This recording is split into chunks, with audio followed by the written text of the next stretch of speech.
right around 7 o'clock, so let's go ahead and get started. We'd like to welcome you to the first candidate forum for the beaches, the Neptune Beach Candidate Forum. We want to welcome our candidates, our guests here. My name is Maria Mark. I am, is this too long? No. Okay.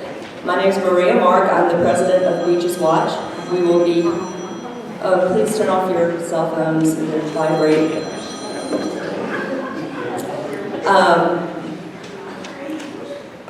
So welcome again to the Neptune Beach Candidate Forum. We are excited to host the forum tonight. A couple of cleanup matters here. I apologize to Corey for misspelling her name. It is Bylund, L-U-N-D, which it is correct on the ballot. I can attest to that.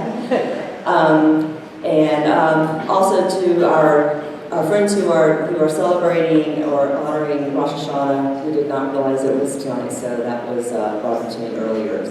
But we are videotaping this like we do all of our meetings, all of our candidate forums. So please share with your neighbors, your friends who are not able to make it here tonight for whatever reason. This will be on our website and on our YouTube channel tomorrow. Also, we sent written questions to all the candidates in both Neptune Beach, Atlantic Beach, and Jax Beach. The candidates are supposed to have their responses back to us today by 5 o'clock, and we will be posting their written responses on our website as well, probably by tomorrow. So look for that too. Okay? Let's see. For those of you who this is the first time you've come to a Beaches Watch meeting or candidate forum, we are a nonprofit civic organization whose mission in part is to host programs like this that will inform our beaches citizens on important topics that can impact your quality of life, as well as who you elect in this coming election. We are a membership organization. Our ladies at the front door greeted you. Our dues and donations support us to do things like this candidate forum. We also support. We also have our Flan Sharp Memorial Scholarship for Fletcher High School senior, and we also do a Give Back Award at the end of the year to a deserving nonprofit who their job is to also help with the enhance with the quality of life here at the beach. Our membership is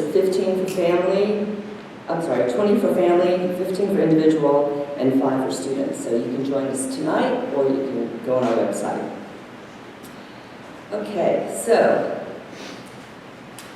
before we get started, I do want to go over some of the just the decorum and the rules of our forum. Each candidate will have 2 minutes to respond to the question and 2 minutes for closing statement. A timer will give you a 30-second warning and time's up. Thank you, Steve. All candidates will answer the same questions, alternating turns with each new question. So my time is up. I don't count. I'm the moderator. There is no allotted time for rebuttal. However, you are welcome to use your response time in whatever manner you choose. If you are not answering a question, we ask that you please refrain from causing or creating any distractions from either the panel or the audience. And we ask that you be respectful of the time allotted to you to ensure all candidates have equal time to respond.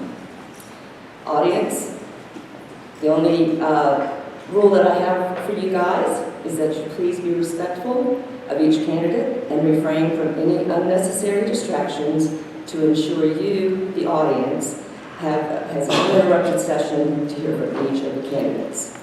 You will have time after the forum to personally talk to the candidates and maybe do follow-up questions. We will not be taking questions and answers after the forum. But we will be here till about 8:30 for you guys to personally talk to them. Okay? So, ready to get started? Any questions before we start? Okay. All right. The order of the first question, we will begin with Ms. Bylund, followed by Mr. Phillips, followed by Mr. Chen, followed by Mr. Rogers. And our first question. Okay, so tell us about yourself, why you're running for office, And what differentiates you from your opponent? Hi, I'm Corey Byland. I'm running for mayor of Neptune Beach because I love Neptune Beach. I have been living in Neptune Beach since 2015, and I became more engaged as to what was going on in City Hall when our water main started breaking in 2020. So that's really what gained my interest. I had our water mains break 7 times in 6 months. So I started paying attention, and I wrote letters to City Council and also wrote a thank you letter when they came and actually fixed our water mains. So that's when I really started paying attention. I was watching our City Council meetings when we made decisions like Dover Coal, and I watched as we went through all of the COVID issues and the closing of our beaches, and I became very interested. So last year, I was appointed to the Community Development Board, and I've been volunteering on that board since about last November, and I also serve on our Historical Subcommittee. So I've sat for about 16 meetings in quasi-judicial role for the Community Development Board. I'm different from my opposition in 2 major ways that I think you all need to know about before you go out and vote. One, I have a degree in public administration. That is a special degree to municipal governance. And I think that that is a very important distinction. The other distinction is that I've actually been here for a very long time. You know, I've been here for 3 times longer than my opponent, who's been here just since 2021. And so I think that those are important things for y'all to consider when we're thinking about vibe and preserving our unique nature. I think it's important that you choose somebody who's actually been here. Thank you. Thank you. Mr. Phillips?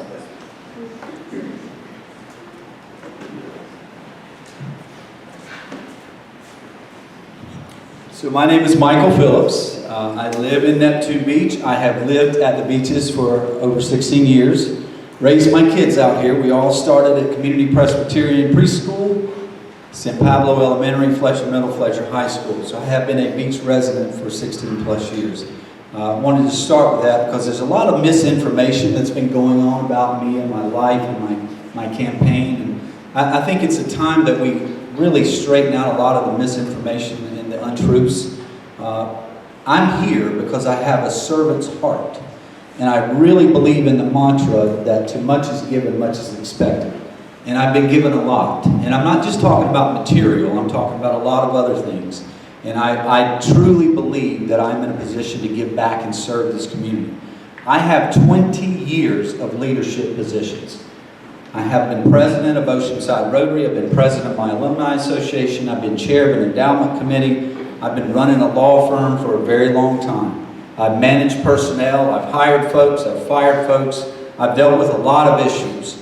So I'll tell you one big distinction between myself and Ms. Byland is she's going to tell you about the classes that she took in college 25 years ago.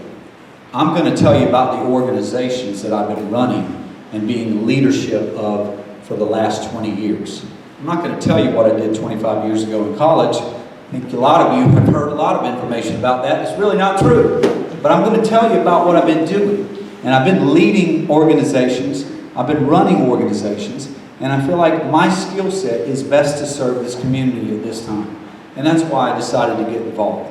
It's no more than me wanting to be a servant to this community. Thank you. Thank you. Mr. Chen?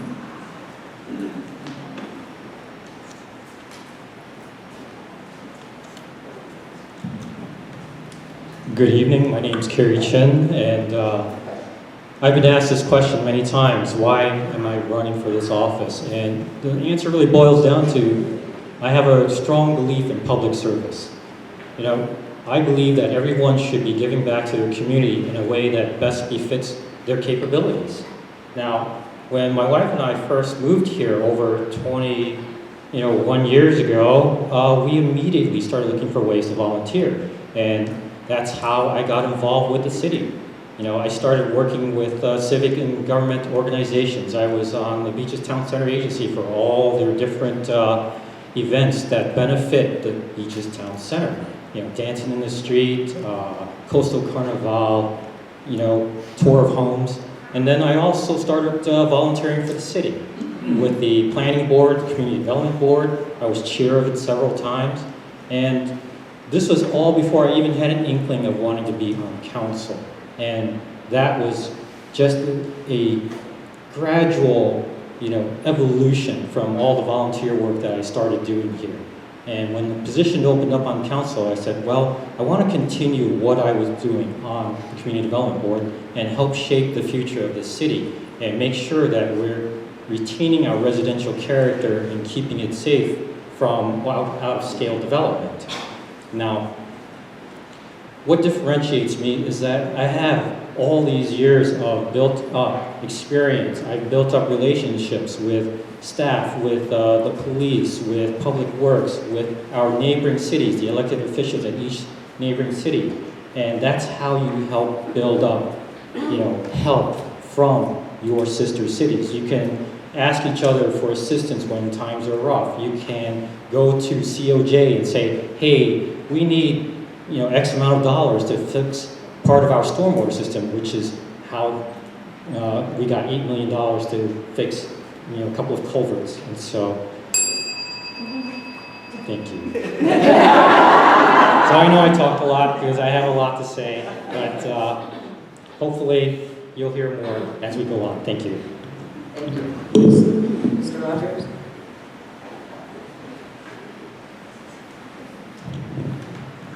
My name is Brent Rogers. I'm a lifelong resident here of Neptune Beach. I was born and raised here. Attended Fletcher High School, graduated in 2004. Upon graduation, I attended the University of Florida. I got degrees in building construction, a master's and a bachelor's. My engagement and why I wanted to run for city council is I'm worried about our city, and I'm worried about the leadership that we have and the issues that are coming up. What really got me interested was I had half of my road collapse in front of my house due to a sewer main that exploded. It took about 6 weeks to repair. It took so long that my neighbors had put a sign up that said warning quicksand. That's how much of a joke it had become. And when I called the city while this was going on, they said that they were waiting on financial approval to make the repairs. At the same time, I'm getting a notice that we're doing a design charrette for the porch around the senior center that took 4 years and over $1 million to complete. So I'm very worried about our city and the management of it. If you gave me 4 years and $1 million, I would have built a much nicer facility there. I'd prioritize our infrastructure. There's only one individual that's sitting up here that's been responsible for the past 4 years of what's going on in our city government. I think you're going to hear everybody here tell you what they want to do and problems specifically with infrastructure, but again, there's only been one person up here who's got a record for it, and I've been disappointed with that record. I think that record is raw sewage in our streets, a former city manager that's suing us. Our auditor can't render an unqualified opinion on our accounting. We misplaced $500,000. So I'm worried about our city. We've got a lot of important things coming up. JEA is looking at taking over our utilities. City of Jackson is looking at redoing Penman. Shad Khan's got big plans, I'm sure, for the beaches area, and I think we're going to need a steady hand and people that have real practical experience to look at it, and aren't just going to rubber stamp everything 5-0. So, thank you. Thank you. Our next question, we will start with Mr. Phillips, followed by Ms. Byland, followed by Mr. Rogers, followed by Mr. Chen. Second question is, what do you think is the most important issue for Neptune Beach? And if elected, what would you do to address this issue? So the two most important issues for Neptune Beach, one is focusing on this small town community that we have and keeping this small town vibe that we have. Because in the 21st century, if we lose this small town, we never get it back. And that's priority number one. Let's keep the Neptune Beach vibe. Let's keep Neptune Beach, Neptune Beach. But like will be said later on tonight, as was mentioned earlier, we have city issues. We have infrastructure issues. We have wastewater treatment issues. We have drainage issues. As everyone noticed the last several weeks when we had a significant amount of rainfall over a short period of time, we had drainage issues that need to be dealt with. We have piping systems in our neighborhoods and in our commercial zones that are not up to code. And we have to deal with those issues. So everybody can recognize that there are problems. Everybody can recognize that we have issues that are dealing with our infrastructure that need repair, replacement, remediation. The question is, how do we pay for that? How do we come up with the funding to deal with those issues? And that's where it takes strong leadership. That's where it takes a history of leadership. I've been able to run organizations and find solutions when no solution existed. I've been able to get people to work together, to come together, to find solutions. Instead of focusing on problems, I focus on the solution. I focus on how to get things done. And I think that's what I bring to the table. So when we have these infrastructure issues that everybody up here tonight is going to tell you about and talk to you about, that's only the beginning. The real test of leadership is, what do we do about it? How do we fix it? How do we deal with it? And you deal with these infrastructure issues one bite at a time, but we have to start. We have to start moving forward. There's been a lot of not moving forward, and we need to start moving forward and getting these things done. Thank you. Ms. Byron? I'm going to take a few seconds to talk about my opponent's response to the first question. Leadership and business ownership is not a distinction between the two of us. I've served on multiple boards in the executive function, and I've also owned my business for several years. In fact, my parents owned a business when I was a child. I learned QuickBooks at the age of 14. Examining budgets is not something that's new to me at all. And it's not something that's easy, but it's something that I have experience doing. Now to the next question. Infrastructure is number one with me. And that problem is compound because we have all of these infrastructure challenges and we need to know how to pay them. We need to have a comprehensive plan with deadlines so that we can remain accountable to the people and so that we can show people what kind of progress that we're making. How do we pay for it? I am going to chase those dollars. I am going to go to the federal government. I'm going to go to DOA. I'm going to go to FEMA, and I'm going to chase that money. I've been making relationships over the last decades that I've been in Jacksonville. I've met people at the federal level and at the state level who are happy to help us. And I will not be a new face. They know I'm coming. I've already talked to them about our challenges in Neptune Beach, and many of them are happy to work with us. I've recently been endorsed by our state representative, Kyan Michael. She is very happy to talk to me about our infrastructure challenges here in Neptune Beach. We need somebody who's going to have the relationships that it takes to secure that funding so that we can survive as a city. Because I do not want to have to sell our utilities. I do not want us to lose our charm. I agree with my opponent. We do not want to lose any part of our identity as Neptune Beach, and we certainly can't afford to lose our independence. Thank you. Mr. Rogers?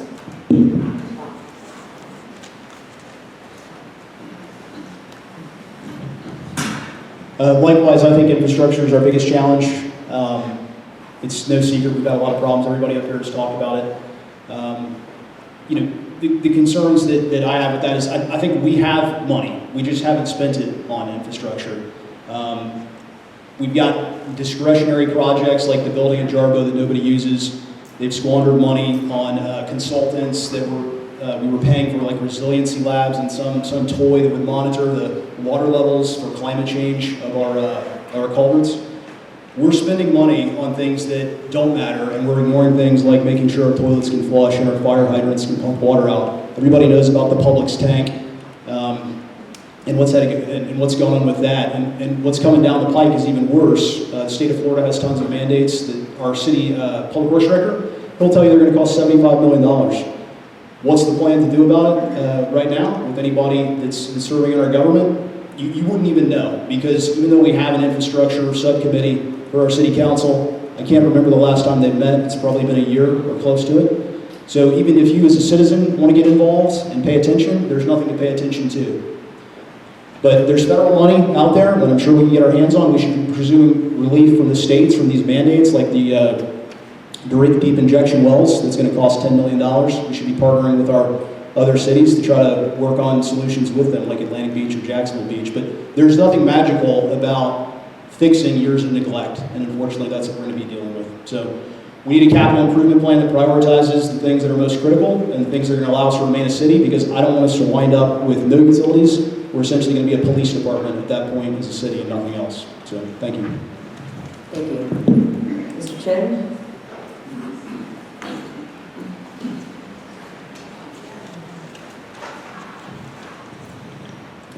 So yes, I'm going to talk about infrastructure as well because obviously it is a very real concern for our city. You know, we're dealing with an aging infrastructure that has accumulated a lot of debt because of deferred maintenance over many, many, many years. There are a lot of parts to it that needed to have been replaced or repaired or updated over the past, couple of decades. And now it's all caught up to us because now this council has finally started really tackling that bull by the horns. Now, what are we doing? We've got a multi-year capital improvement plan. That is in the record. We've got work with our neighbor cities that, like I said, COJ is providing us $8 million to help with some stormwater work. Over the past few years, we hired a grant writer, our first grant writer in the history of Neptune Beach, and we, at this point, have probably accumulated over $10 million of grants. So we're working those avenues. We're talking to our partners in our sister cities and trying to get the help that we need. I know that Congressman Rutherford is talking about helping improve our beach accesses. We can do multiple things at the same time. We can work on both infrastructure and the other things that affect our quality of life. Now, I'm not going to say that we don't have problems. We do have problems, but we're tackling it. My opponent says that we haven't had the Transportation and Infrastructure Committee meetings for a long time. And that's because we folded all that information into our regular council meetings, so that all the councilors at the same time at a regular meeting and people who attend these meetings can come hear this information, as opposed to it being some odd time in the daytime. So all that stuff is still happening. I can go back through many meeting minutes and it's going to be the Daryl show. Thank you. All right, Mr. Chen, you'll have the next question anyway, so if you want to stand there, that's fine. You want to stay there? You're next. So question 3, order is Mr. Chen, Mr. Rogers, Ms. Byland, and Mr. Phillips. And the question is, what policies would you advocate to ensure that future growth will maintain and or improve its citizens' quality of life and the city's character? Well, I think the main policy that a city council can adopt is control over the zoning regulations. That's the kind of thing that we can use to protect us from out-of-scale development. And I think that we need to look at all our available zones and look at it seriously to understand our growth patterns and how we want to move forward in the future. We've got a few commercial zones, and yet we also have a lack of residential inventory. So people are finding it difficult to buy homes, to settle here, and to help grow our community. And so perhaps we have to start looking at some of that to become more residential, to promote the residential. And another policy that we can probably take into effect is how can we perhaps promote a reduction in things like short-term rentals, because short-term rentals in our residential neighborhoods can hurt the character of our beaches. If you have a bunch of homes that suddenly become party homes in your residential areas, then obviously the neighbors aren't going to be able to have the quality of life that they had hoped for when they bought their homes in the first place. We just have to look at Jacksonville Beach to understand the problems that can arise from not having good policies that control for things like short-term rentals. And we're going to push our state legislators to continually help us on that end, because right now they've got a lot of preemptions that take the right away from us for home rule. And so we're going to fight them and keep pushing for the restoration of home rule so we can control our own destiny and keep the quality of life and the character the way we want it. Thank you. Mr. Rogers? Neptune Beach is pretty much built out. There's only one opportunity to really put anything, and everybody knows where that is. That's at the Kmart. And really the biggest threat there for Neptune Beach is something called the Live Local Act, which would allow a developer to put a multifamily complex on commercial or industrial zone properties. And despite whatever our zoning says, they can put multifamily on that property if they agree to set aside units for low income, or their income restricted. People call it affordable housing, you can call it subsidized housing, you can call it whatever you want. But we're currently at risk for that, and our city council right now has done nothing about it. They can reduce our maximum zoning, which is what it would let, the Live Local Act will allow a developer to put up something up to 3 stories, or I think the tallest building within 1 mile, which would be 3 stories, and up to the maximum density allowed by code in that municipality. So we have done nothing about it. To my knowledge, our city council hasn't lobbied our state representatives for an exemption, say to put us, any municipality under 10,000 population. If Neptune Beach gets a subsidized low-income housing development on Kmart, it's the end of the city, and it's the biggest threat we face, and nobody's doing anything about it. So, thank you. Thank you. Ms. Byron?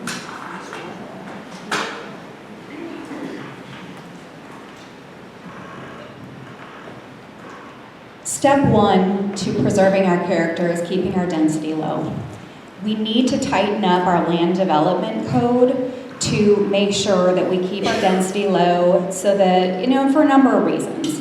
We don't want a super high population that is using up our infrastructure more. We can't take it. We also simply don't have the space. So we really do need to close some of our loopholes on our land development code. Something that I think that we can do on that, and I know that they have been working on that. So our community development director has been taking steps to close those loopholes. That has been progressing, but there's more work to do. I'm going to shift gears a little bit about other things that we can do to maintain our character and improve the quality of life for our citizens.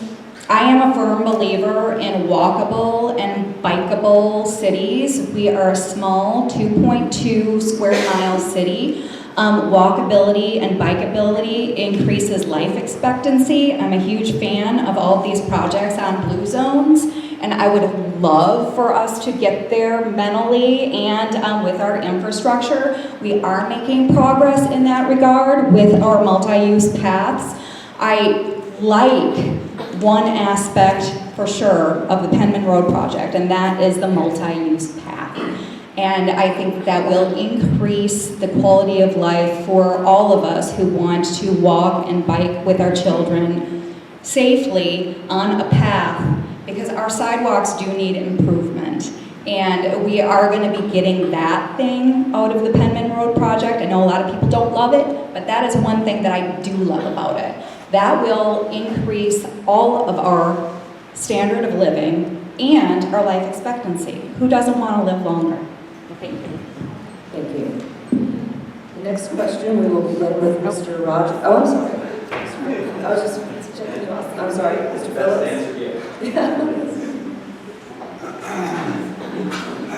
So I do want to give some credit to our council and our past council and our past mayors for having done a lot of heavy lifting. Code rewrite, land use ordinance reviews. So there's been some work done. Now we have an opportunity to take what's been done before us and move forward with it. We have a lot of folks and a lot of people in this room that stood up against the residential zoning in the commercial building. A lot of people were involved in that. Our city came together as one in that movement. And that's the power that we have as a united city. And for some reason, we're losing that in this election. There's a part of this election that wants to divide us and create toxic issues and negative statements about me. And it's things that are simply not true. We have power when we're all united and we come together. If you don't believe that, you look back at the Kmart situation and the Neptune Strong situation and stopping that residential and moving into that commercial district. But as we move forward, we now have an opportunity to do things greater than what was done before if we work together. We should all be against short-term rentals. Those are the laws on the books. No one, I think, is in favor of that. We should all work together for proper redevelopment of our commercial areas. The density for Neptune Beach is full. But if I'm elected mayor and I'm standing up here after 8 years and we're still calling that the old Kmart, then I have not done something right. I have failed. So those are things that we need to get done. And we can only do those things if we work together. We cannot do those things if we're divided and have toxic voices trying to divide us and create issues that don't exist. So those are things that we need to be working on as a community, as a small town, to work together as one. Thank you. Next question, we will begin with Mr. Rogers, followed by Mr. Chen, followed by Mr. Phillips, and then Ms. Byland. And since everyone's brought this up, it's, what would you like to see happen to the old Kmart property?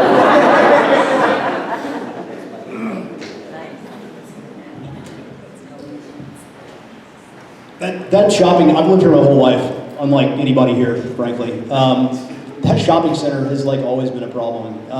I think on the other side of it, it was messed up for a long time, and then we got Lucky's.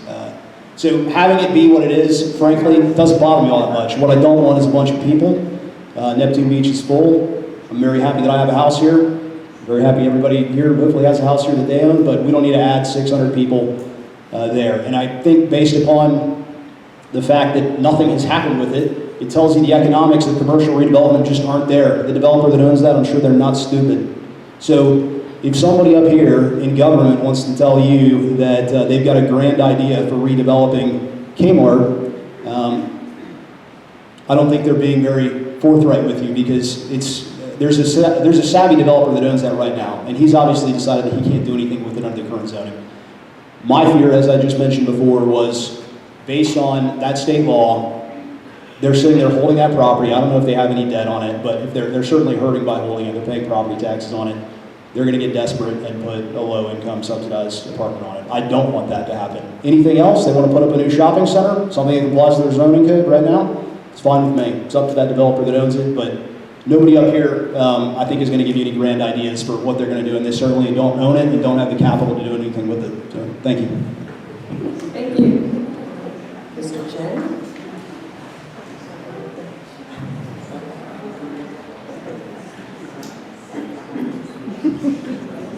So the question was, what would we like to see happen at the Kmart? So we could be pie in the sky, or You could exercise your utopian creativity thinking cap. well, I mean, I have a master's in architecture, so I love, things that are of beautiful design. And one of the most interesting things that my wife and I encountered was on a trip to Italy. We saw all the beautiful public spaces that they had. The piazzas were just incredible.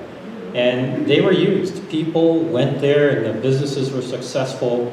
And I'm thinking that if we choose a solution that is outside of the box there, make much of it a public space, but that is still commercially viable, and that could be something that is a win-win for both the property owner and for Neptune Beach, the community.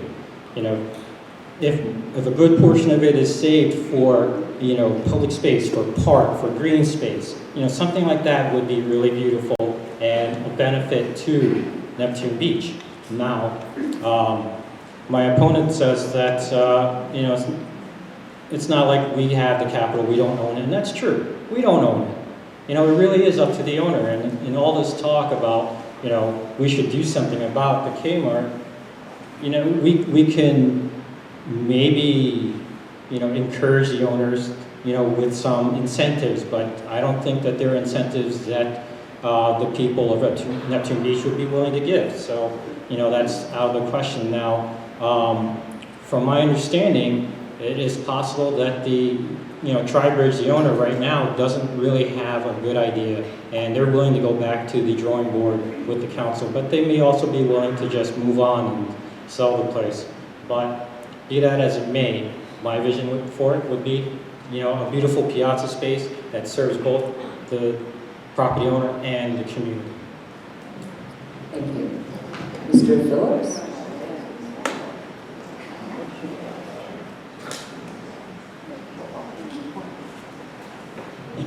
So that was my lead-in on the Kmart issue. So what we have here is an issue of economics. Right now, we have an abandoned Kmart that has been abandoned and empty for years. Tax assessed value is here. If we have that properly developed, shops, stores, restaurants, bars, public spaces. Tax assessed value is here. You know who benefits from the increase in that tax assessed value? The residents of Neptune Beach, because we're the ones who are paying the property taxes. And when we properly assess the tax value of that property, it increases, and we benefit from that. But we can't do that if we don't work together. We have to work together. There are two areas on that same side of the strip that need to be developed. The old hotel next to Steve Proctor's Ace Hardware. The old Kmart. We can have things to beautify the city that work for us as the residents. We can have an extension of the Town Center West, that comes in directly from the Town Center and has stores, shops, restaurants, bars, green space, piazzas, parking spaces, and a pedestrian walkover over 3rd Street. So if you can vision that, because we only have limits when we don't work together. When we work together, there are no limits to what Neptune Beach can accomplish. And that's what we need to do, is start putting aside all the differences and all the toxic negativity and work together. Imagine that property being that type of facility for us and all the use that we would get out of it. That's the things that we can accomplish if we all stand strong together. Thank you. Ms. Byland.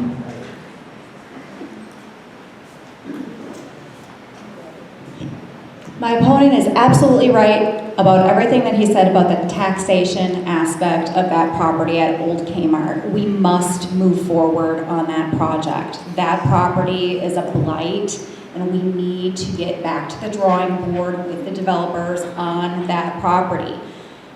I am asked what my vision is for that property daily.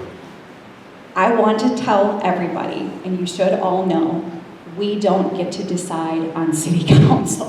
The property owner is the owner of the property, and if they come to city council with a plan that conforms to our land development code, that plan is going to be what is at that property. Period. That's what the law is. Now, pie in the sky, dreaming big. I love green space. I already talked about blue zones and improving quality of life. I would love to have green space there. That would be amazing. We do have a small little green space there. The Ishbrand Park is there.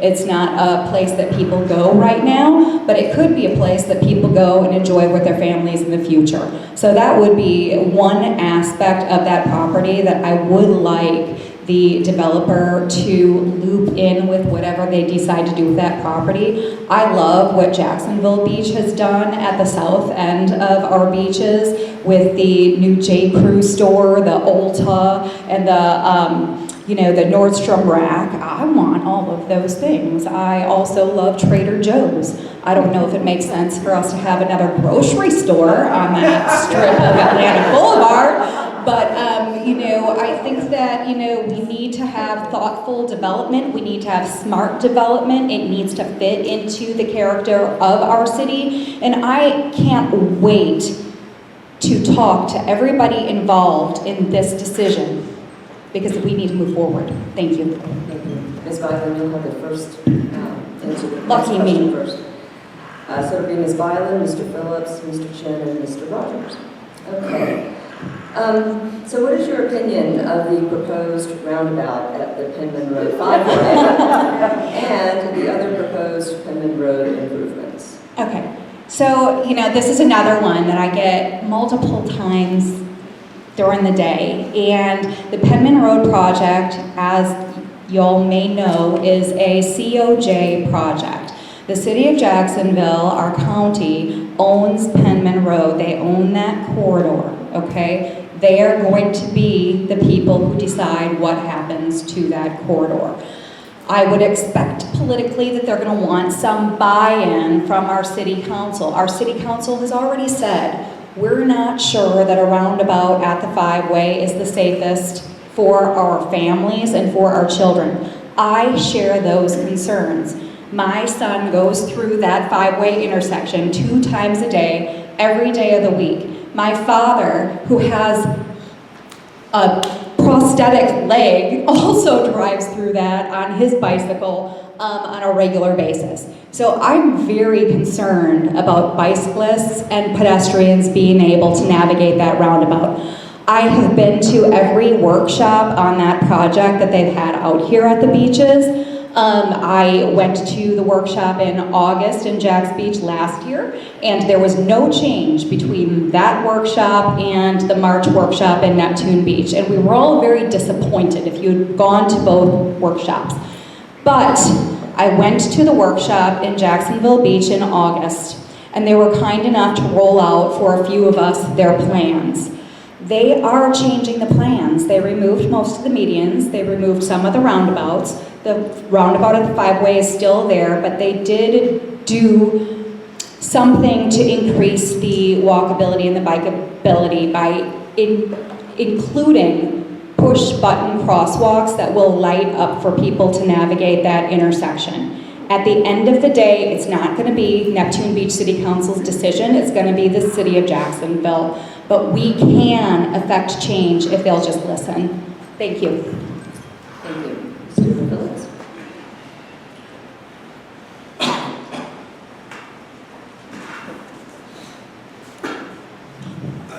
Any of us that have been out and about knocking on doors and meeting people and meet and greets, we get this question frequently.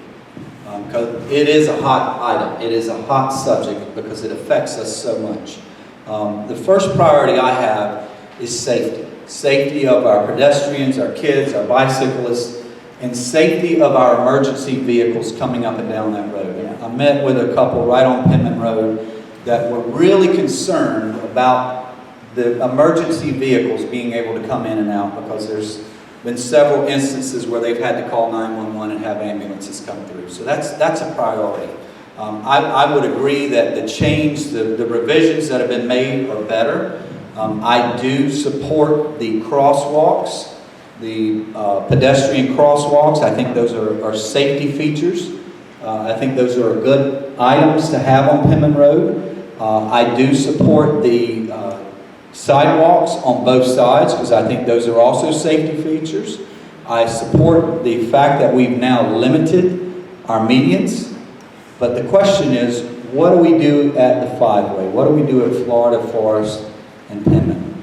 And that's a question that we really need to study. And we really need to focus on what is our priority. And if our priority is just getting traffic through quicker, then that's one thing. But that's not my priority. I come out of there every day, a couple of times a day, and I drive through there regularly. My priority are my kids and your kids and our families as they go through that process and go through that area. I want them to be safe as they travel through that 5-way. And if that 5-way needs to be a 4-way intersection and Forest is now ended, or it needs to be a roundabout, I want it to be safe. That's my priority, and that's what I think the focus should be. The idea here is we need to have a seat at the table.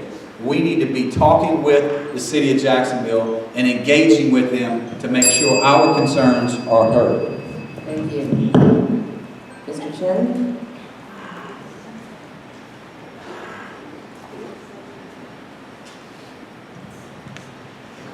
I don't think that any of us are very far apart on this issue. You know, I spoke up at the council meeting when they presented to us about the medians, and I said, you know, those medians are going to cause a lot of trouble. You have emergency vehicles who are going to have difficulty passing by other vehicles because there's nowhere for them to pull off. Plus, they're expecting you to come up to a turn and go back around to go back to your property, but when you're waiting there to make that turn, now you've stopped up traffic. So then, you know, when your intention was to increase the flow, you've created a situation where you're blocking the flow. So definitely, I'm in agreement with my fellow candidates up here that the medians are a problem, and I don't really support those. Now, the big question again, like they said, is the roundabout. And while I appreciate the analysis that they showed in their animation where it's increasing the flow, the real question is, what's the safety of that? And I'd like to see them show or demonstrate that they can mitigate that with some safety features, like, signalized roundabout where a pedestrian or bicyclist children can come up and they hit that button, lights start flashing, and everybody has to pause so that they can safely make it across. Those are the kind of things that I want to see, demonstrated to us in a way that is convincing. Otherwise, we may have to go back to something like an enhanced lighted intersection, for the safety of our residents. Now, personally, I've been through many roundabouts and I appreciate how they work and that I find them actually successful. But I'm only representing, the residents in my community, and I have to go with what people want to happen here. And so, in conclusion, I want to see more about it before we can make any kind of hard decision. Thank you. Mr. Rogers?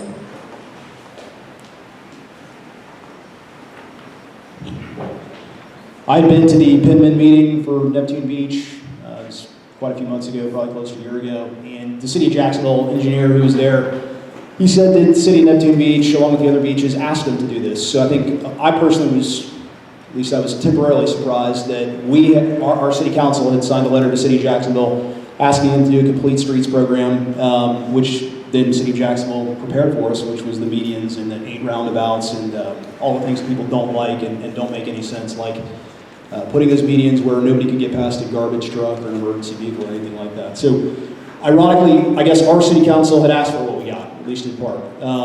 When I was there at the meeting and the plans were presented, most of what I heard from our elected representatives were comments about how they're not traffic engineers and they don't really know how to read the report, and so they were going to be deferential to the city of Jacksonville. There's also discussion about them bringing the plans back for review by people at Neptune Beach. I don't think that's occurred, and like I said, I think it's been close to a year since that meeting, so I don't know what's going on between the cities and the city of Jacksonville for that. But the question about the roundabout, it's, I think, a false dichotomy that we either tear up that intersection and have a nightmare of construction for only God knows how long, like San Pablo Road, or we just leave it as is, which a lot of people don't like, myself included. I go through that intersection every day to and from work. And I think we should see other options for improvement there. You can make a right turn off Forest, maybe allow some left turns, yielding left turns. So I think there's a lot of middle ground that we should be demanding the city of Jacksonville give us before we just have a nuclear option of annihilating that intersection, acquiring rights of way from adjacent property owners, and doing a roundabout that a lot of people have valid concerns may not be adequately safe. But I haven't seen any of those. That's part of the reason I'm running. I'm concerned about the competency of the folks that are there and whether or not they can evaluate these decisions and make intelligent ones for us. It's going to be a big deal, whatever happens at that intersection. Thank you. Thank you. Our next question will begin with Mr. Phillips, followed by Ms. Byland, followed by Mr. Rogers, and then followed by Mr. Chen. So this subject has already been brought up, and it's about the Neptune Beach water system, the improvements that need to be made to meet the state mandates on water discharge and infrastructure needs. How would you propose Neptune Beach pay for the tens of millions of dollars needed, and will JDA be part of that conversation? So I had the opportunity to go to the wastewater treatment plant, and Daryl Calhoun took me from top to bottom, nuts to bolts, all the way around the plant. And I can tell you there are 2 facilities. There's one that has multiple stages, and there's one that's kind of an all-in-one facility. And I know it needs work, I know it needs maintenance, and I know it's not the newest facilities. But I also tell you there's a lot of good engineers over there. Daryl Calhoun being one of them from JEA, and some other engineers that are really doing a lot of good work over there. And I started out that facility tour at the beginning of that plant. And let me tell you, if you've been there, if you live around there, it is wastewater treatment. It is wastewater. It is not good. And then I go all the way to the end, and Daryl takes me all the way to the end, and I see the end result, and it's like Zephyr Hills. And I don't know how that happens. That's kind of magic in my mind, but I don't know how it goes from there to there. But I tell you that because that's just the beginning. There is still more work to be done. There's some projects going on right now. There's some capital projects that we're doing, looking at our pipes, looking at sending in the cameras to see what's there, what's in good shape, what's not, what needs to be repaired, what needs to be replaced. These things are in the works. Our prior councils have done some things to put these projects in the works. Now we have an opportunity to take it to the next level. We have an opportunity to do these projects to make sure that our Neptune Beach remains strong and independent. And I'll tell you, having lived out here for over 16 years, I've gone through a couple of hurricanes. And let me tell you, the magic that is Beach's energy. When your power goes out and trees come down, they show up immediately. Your power goes out and trees come down, and we're on JEA's list. We get to the bottom of the pile and they get to us when they get to us. So I am opposed to that. We need to stay with Beach's energy. We need to stay local. And audience, please, I know you like to get excited, but please refrain from clapping so we make sure we have ample time for everyone to answer. Okay, so after that, I need to remind everybody, the question was actually about our stormwater and how to pay for it. So we have an unfunded mandate about our stormwater. We are no longer going to be able to put that stormwater into the intracoastal after 2032. So we have this unfunded mandate coming at us, and we have a little bit of time to try to figure it out, but it's going to be a very expensive project. Right now, what other communities are doing with this problem, and other communities are facing this problem, is that they are drilling very deep wells. They are shooting the water down below our aquifer so that the water can go way down. This is stormwater, not sewer. I see some raised eyebrows. I just need to clarify, stormwater is different than sewer water. And the deep well is going to cost tens of millions of dollars to dig. How do we pay for it? There are federal organizations that are interested in clean water. Imagine that. There are. And they have grants that you can apply for to get funding to do a project like this. There are other branches of the government that are interested in clean water and infrastructure. I recently went to the Legends of the Beaches Gala, and a woman was featured who had raised tens of millions of dollars for beach renourishment after St. Johns County told her over and over and over again, we don't have the money, we don't have the money, you are on your own, you are on your own. She went and she chased those dollars. And I was very encouraged by her story, because that is what I am going to have to do. I will have to go and chase those dollars so that we can tackle this project for our stormwater, which is different than water and sewer, okay? There is no proposal by anybody to buy our stormwater. Okay, so it's not a matter of staying with Beach's energy. Thank you. Mr. Rogers?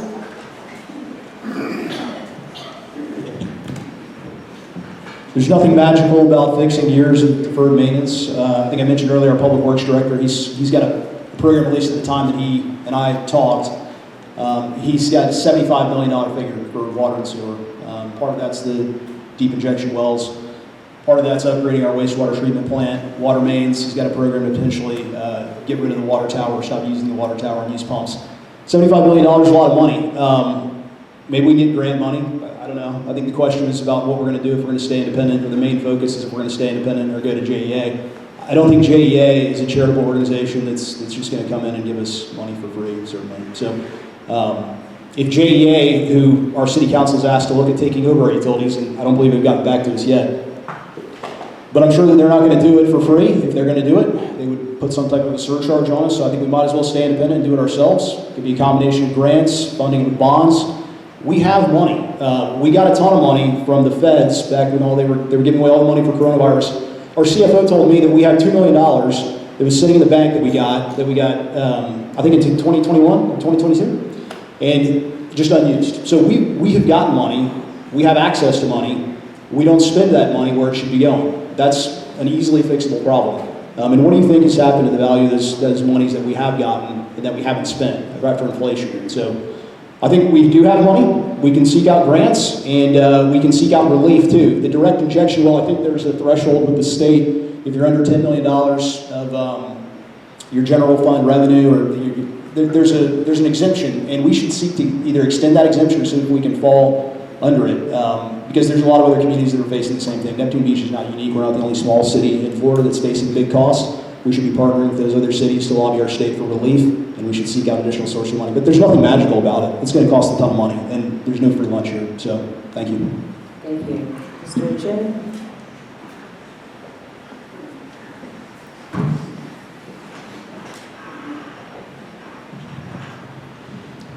So as I said before, we have hired our first grant writer that we've ever had, and he's been successful in finding us money to address our infrastructure issues and other quality of life issues.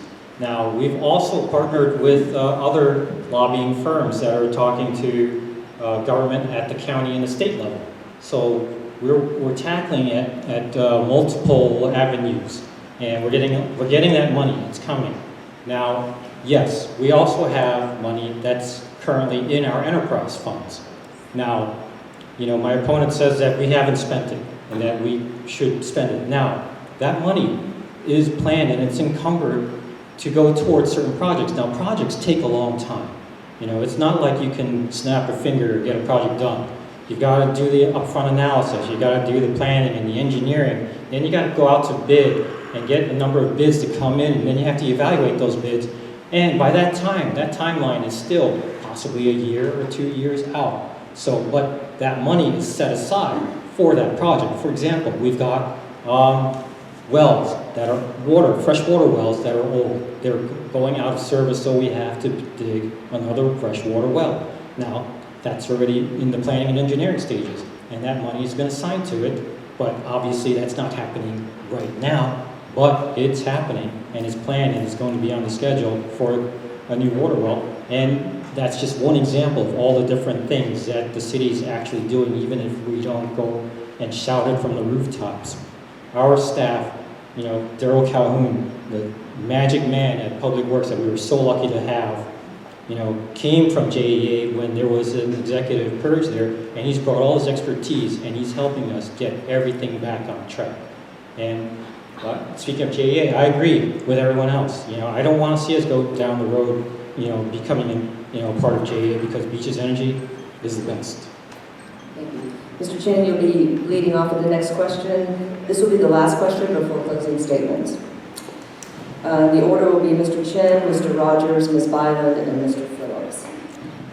So this subject has not come up, and I'm a little surprised, but do you favor or oppose re-examination of the interlocal agreement with the City of Jacksonville? If you are in favor, what specific adjustments are you interested in making? I would say that I'm in favor. I mean, I'll come right out and say it. You know, we're getting basically 18 cents on the dollar of every tax dollar that we pay into the county. And, you know, 40 years ago, when this was first negotiated, maybe 18 cents on the dollar was enough to run a small city, but we've grown since then. We haven't grown in size, but a lot of the services and our needs and the needs of the population have changed. You know, obviously, like I said earlier, our infrastructure is aged out. And after so much deferred maintenance, we have to take care of seemingly everything. So definitely 18 cents on a dollar is not enough. And that's one of the things that I would love to talk to them about. Another thing is that, you know, the interlocal agreement also outlines certain services that they're supposed to provide for us that they've never provided. For example, they're supposed to provide a dog catcher. They've never done it. And so there are a lot of little things that I'd love to see changed in there, renegotiated, or, you know, enhanced. And I don't know if it's going to be possible, because once you open up something like that, you may come out of the negotiation worse for it. And so it's very fraught with, you know, possible risks, but I think it's worth opening up and talking, at least, opening the conversation with the county. Thank you. Mr. Rogers?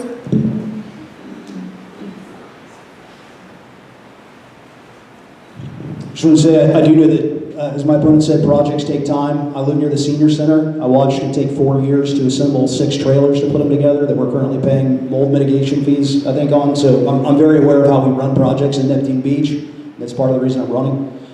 The interlocal agreement, I've read through it. It seems like a horrible deal for us. Like the 18 cents on a dollar. I think all of our ad valorem taxes essentially just cover the budget of our police department. And who's our police department arresting? I think it's like 85% townies. So we're getting a terrible deal. People from out of town come over here, they cause trouble, they get arrested, they use the beach access, we provide the lifeguards for them. I know they're sharing for that. We absolutely should renegotiate it. And if we don't think we're getting a good deal, I hope we'd work with our neighbors in Jacks Beach and Atlantic Beach, and we'd talk to St. Johns County about maybe being absorbed by them. I think we have leverage. We pay. Rory Diamond has been here and spoke, and anybody will tell you on city council, we send more money out and get less money back than any other district in Jacksonville. So we absolutely should look at that. I don't think we can do any worse.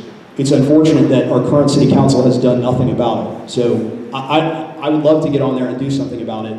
I'm glad that Carrie's got some ideas for it. I wish you would have started on it a little sooner. So thank you. Thank you. Ms. Bradley?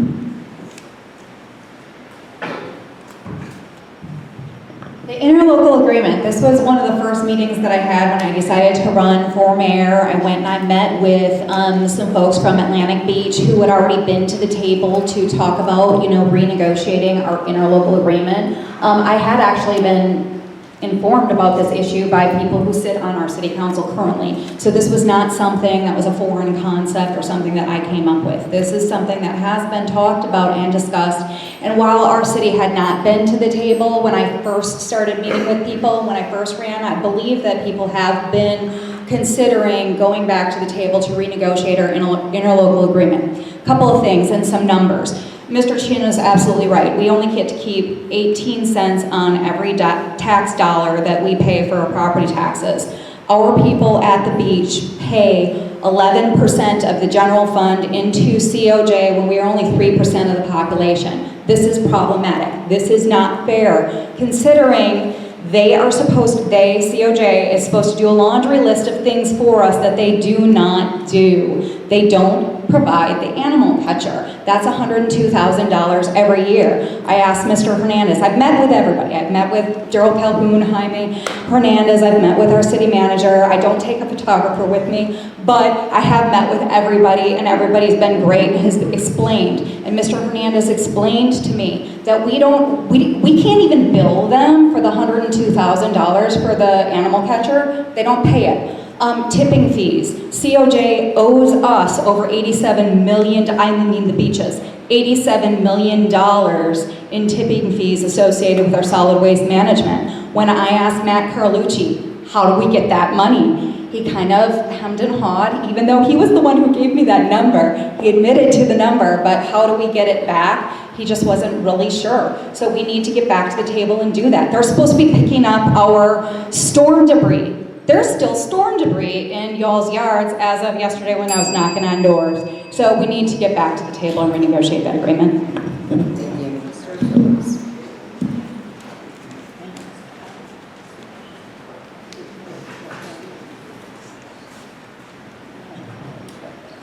Yes, we should absolutely have a review and a relook at the interlocal agreement.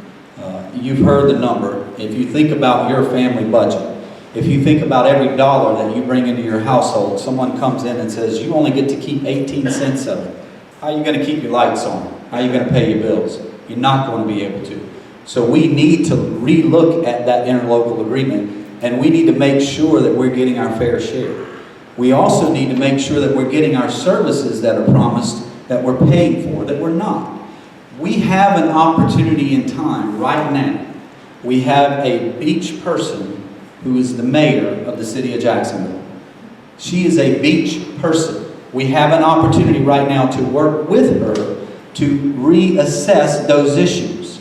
She's not going to be mayor of Jacksonville forever, but she will be a beach person forever. And we have an opportunity to work with her. We have an opportunity to work with Jacksonville City Council to reassess that issue. I think everyone recognizes that we do not get a reasonable rate of return on the monies that we send in for the interlocal agreement. Everyone on both sides of the ditch recognize that. What we also need to do is we need to consolidate our forces. We need to get Jacksonville Beach on board. We need to get Atlantic Beach on board. We need to come together as a beach community and let the city of Jacksonville know that these assessments are not fair to us. And we're not getting the monies that we're paying in our rate of return. So that should be something that we focus on, because those are things that we have money that's available to us that we can spend for the benefit of Neptune Beach. We can also negotiate a higher rate of return on an increase in value of the commercial properties. So back to the Kmart. If the Kmart is reassessed at a higher value, we can negotiate a higher amount of percentage that we get to keep on that building. Okay, thank you. Now it's time for closing statements. So we will begin with Mr. Rogers, followed by Mr. Chin, Mr. Phillips, and then Ms. Byland. Mr. Rogers?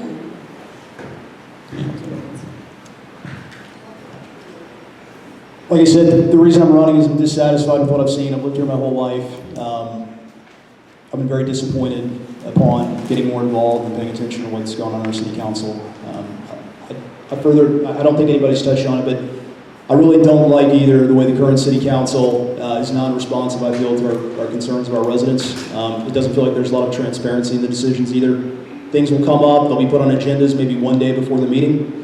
If there's a double reading required, they'll usually put them on a special agenda at the workshop and they'll push them through in 2 weeks, usually by 5-0 votes. We've got a current group that's been pretty monolithic. It's been 5-0 on essentially everything that's come up. I don't think the record is good. Like I said, we have raw sewage in our streets recently. Our city manager is suing us. This is the same city manager who, I think when they fired him a few meetings before that, they were praising him about what a great job he did. And then when something went wrong just a few months later, they fire him 5-0, and he's currently suing us.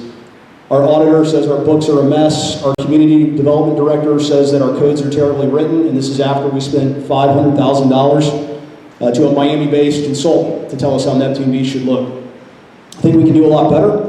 I think this is a premium town. We pay a lot of money to live here. We pay a lot of money in taxes. I don't feel like we're getting a premium product, and I want to change that. So I hope you'll vote for me. I think it's worth a chance. If you're not satisfied with what's going on over the past 5 years, then I think we ought to make a change, and what have you got to lose? Thank you.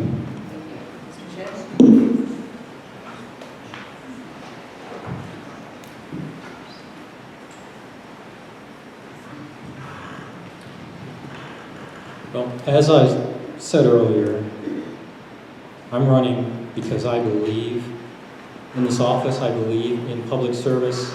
I believe that, we should be giving back to our communities because we want to, because we love our communities. I'm not doing it because I'm mad about something or I'm dissatisfied about something. I'm doing it because I love Neptune Beach, and I feel like I could be a good steward and shepherd us into the future while respecting our small town character and keeping the residential quality of life.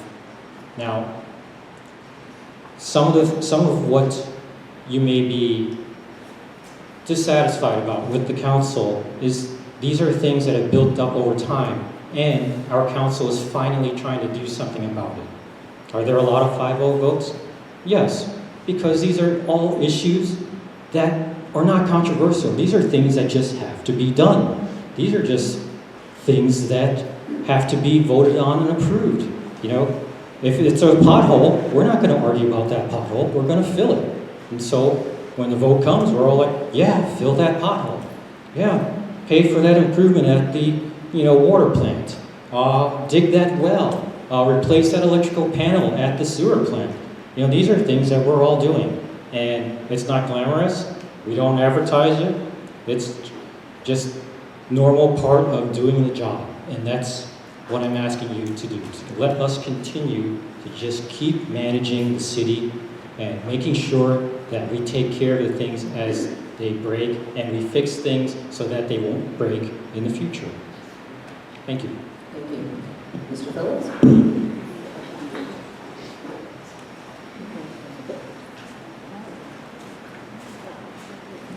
Thank you all for this opportunity, and I love the city of Neptune Beach and the engagement of our city and our town.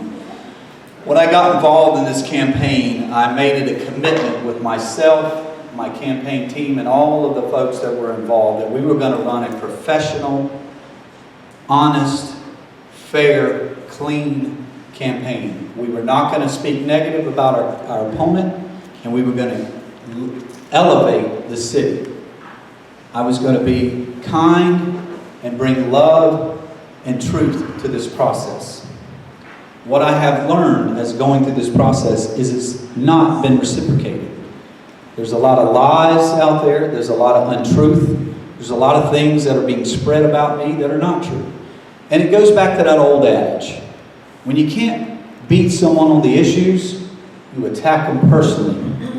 And that's where we are.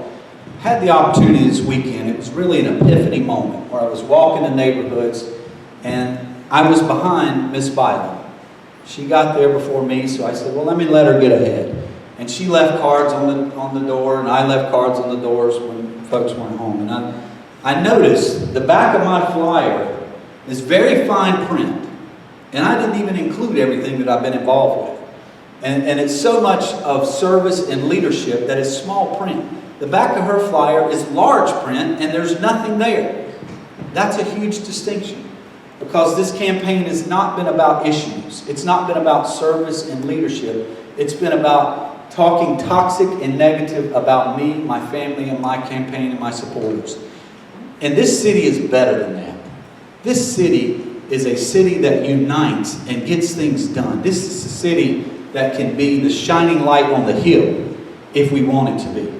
How do you want your city hall to be run? Do you want it to be run with hate and negativity and lies?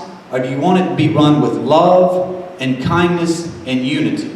If you want it to be run with love and kindness and unity, then you'll vote for Michael Phillips. Thank you. Thank you. Ms. Byland? I thought we were going to get all through the night without going there, but we got there. Okay? Listen. I have not said one negative word about my opponent. Not one.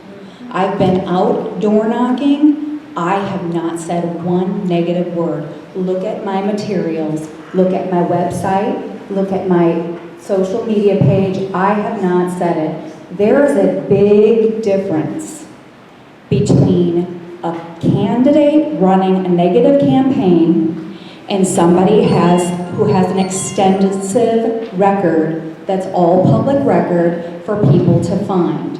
That is not my fault, and I have not been part of it. In fact, I have gone around and I had defended the person that I knew for 21 years. I defended him. Okay? So all of this talk about negativity, hate, and toxicity, that is a negative campaign. You heard it from his mouth. It did not come from my mouth. I don't have anything exciting like a redemption story.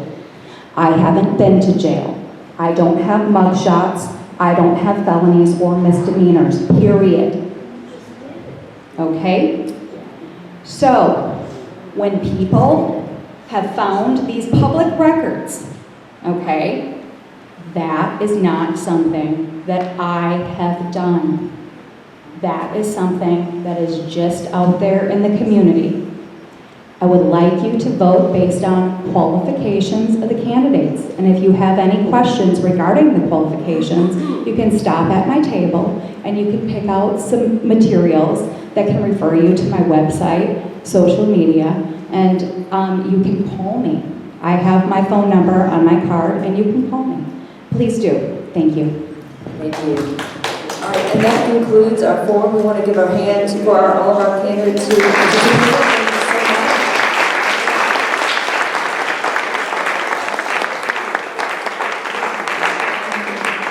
And thank you, audience, for being so well behaved.